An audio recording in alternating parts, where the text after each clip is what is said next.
Hey, what's up, guys? Welcome to Cinco Symposium. So, today, Steven Crowder released a video of him talking about the big con, the big conservative, and he had an anonymous, it was anonymous of who it was. They sent him the contract, and he was basically going through it of what they offered him. And I guess basically that he was really ticked off the fact that he thought it was a crummy deal of where they could get him. And some of the biggest points that he highlights is the fact that I think it was a 50. Well, and so it was anonymous. He didn't release who it was, and then the Daily Wire came out, and Jeremy Bourne came out and just did a whole video. I just got done watching that, listening to his side of it, saying, yeah, like we offered.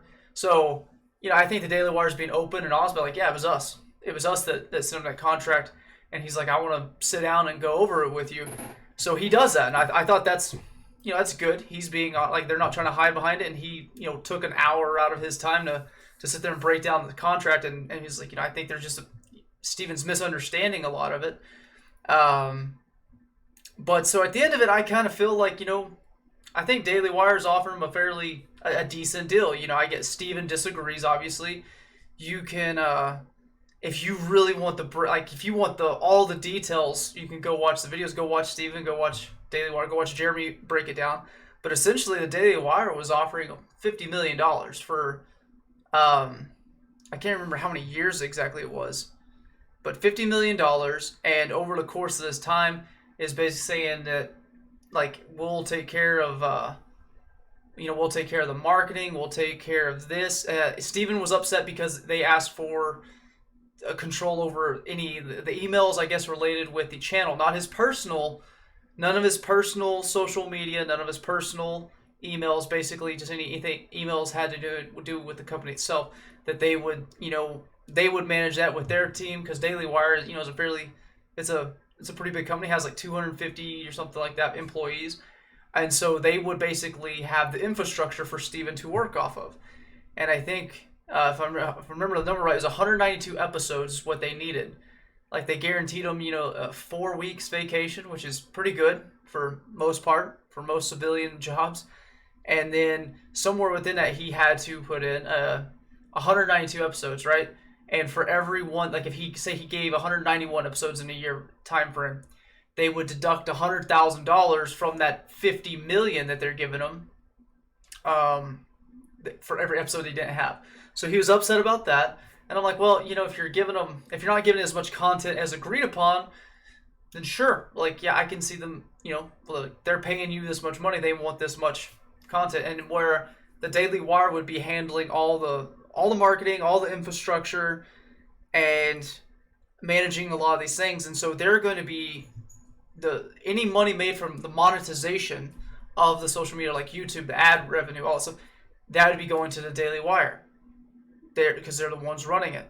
And he was upset about the fact that there were some points in there where it's there's these fees, like it was like 25%. You'd lose 25% for demonetization, like on a certain platform, like on YouTube. And he's like, okay, well, I'm already demonetized.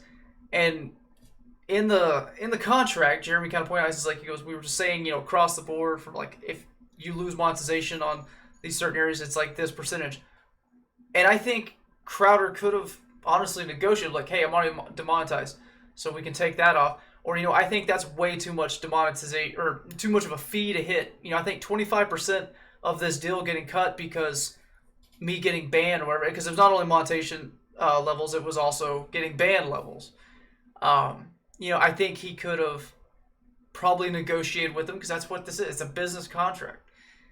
I think he could have negotiated with them and said, you know what, no, like, I'm not willing to do that for, I understand that if I get banned off of YouTube, or I get banned off this other space, that is bringing in less ad revenue for y'all, that is bringing in less viewers for y'all are losing money in that case, so I'll accept a 10% fee, or maybe 5%, something like that. I don't know, I guess he just thought that it was absolutely outrageous, that the idea of him getting banned, which I get, it's a risk. It's a risk, and especially being a conservative speaker, I get that Crowder is worried about the the risk of him losing a whole bunch percentage of that 50 million it's originally offered.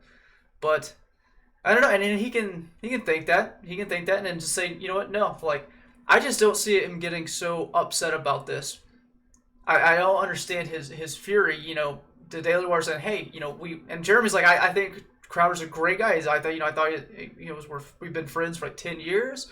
I think he is the biggest conservative guy, you know, and we want him on our team. That's the whole deal. It's like, and we came up with this, you know, arrangement thinking like, hey, you're worth 50 million as long as you can keep producing at what you are right now.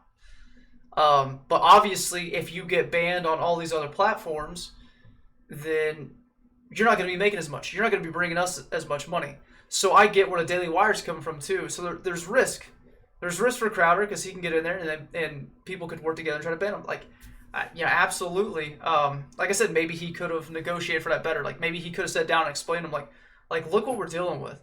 You know, look, and if you're gonna threaten to take away 20% of my earnings because of one social media site, you know, bans me, then like that risk, that's too much of a risk for me to take to come with y'all. And they might have negotiated some down, like, hey, maybe 10%, maybe 5%, maybe something. I don't know. I just feel like Crowder kind of really went off on this one. I feel like he, like the way he was talking, is, you know, the big conservative media, you know, they have to get, and maybe there's a lot more that I don't know. Maybe, you know, I'm just some dumb guy on the internet talking. But to me, it seemed like a bit of an overreaction. I thought it was great that Jeremy at least came out and he like went over the whole contract. He sat down and broke it apart and went through these big things that Steven did. So, you know, the Daily Wire's being pretty open about it. They're being honest from what I can see.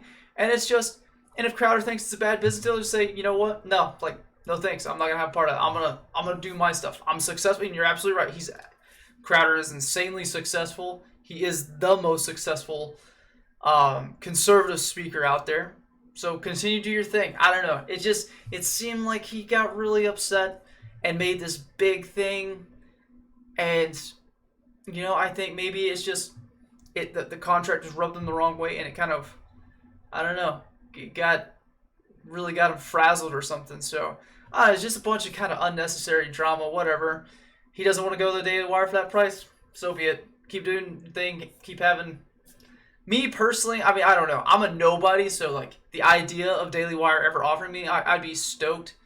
But then again, I am a speck on this whole thing of content creators and all this stuff. So, and Steven Crowder is the big shark swimming around. So I don't know. He's gonna keep doing what he's doing, but I don't know. I just unnecessary drama, in my opinion. That's all for that one, guys. If you liked the video, please hit the like button, share, subscribe. Until next time, y'all have a wonderful day.